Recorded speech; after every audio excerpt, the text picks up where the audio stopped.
As the state announces phase 2 of a project redesigning the expressways many of you might be traveling along every day. Now, phase 1 of the project, now the controversial reconnection of the Kensington Expressway. Now the state says that they're preparing for phase 2, reimagining the Route 198. Now, the 3.3-mile long corridor connects the I-190 and the 33, running right through Delaware Park. Well, transformation to the Scajaquada Expressway have been in talks for decades, and that effort amplified following the death of 3-year-old Maxim Sigorovsky in 2015. Now, that young boy was walking with his family in the park when a man traveling along the expressway fell asleep at the wheel and drove off the road, crashing into the family. Several safety changes were made to the corridor following the accident, including the installation of guardrails and stop signs at every entrance and exit, and the speed limit was lowered from 50 miles per hour to 30. Tonight, I take some extra time to examine what phase 2 will mean for the highly traveled Route 198 as neighbors share what changes they hope to see.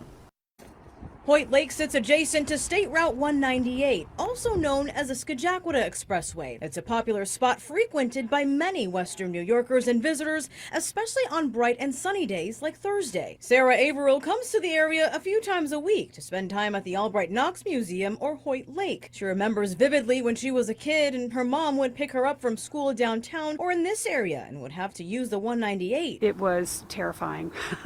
Because the traffic was really dense and going very, very fast. And I just remember my mother trying to get up to speed, and I would just be terrified in the back seat when we were merging onto that expressway when it was at that high speed. She says she finds it much safer at the current 30 miles per hour. But more importantly, she says she'd like to see this parkway restored to an area everyone can enjoy. Designed for speeds at 30, 35, and that encompasses pedestrian and bike design, and that would allow for this side of the park and the other side of the park to be merged as one. That wish might come to fruition. Thursday, Governor Hochul announcing her phase 2 plans for the historic Kensington Expressway project, which is set to begin this year. Her announcement states that the State Department of Transportation will begin work on the study later this year, assessing the traffic and environmental effects of any potential changes to both highways. The DOT will lead the study, which is expected to begin later this year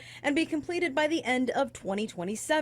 Economic and environmental effects, including air quality and noise, will also be studied. Buffalo resident Tony Furnival says a light rail should be put in place and believes that it should stretch to the airport. The 33 has 3 lanes of traffic in both directions. I would love for the Department of Transportation to finally do some really creative thinking and say, if we take 2 of those lanes out, we could put a light rail track, 2 of them, all the way out to the airport and downtown. Tonawanda resident Gregory Lee also frequented the expressway, especially as a student at Buffalo State University. My understanding of it is historically that it was kind of created and did not help the African American community. So this action, I feel like it's a step in the right direction, and I'm curious to see what the dissolution of that expressway looks like for the betterment of the community and kind of Buffalo as a whole.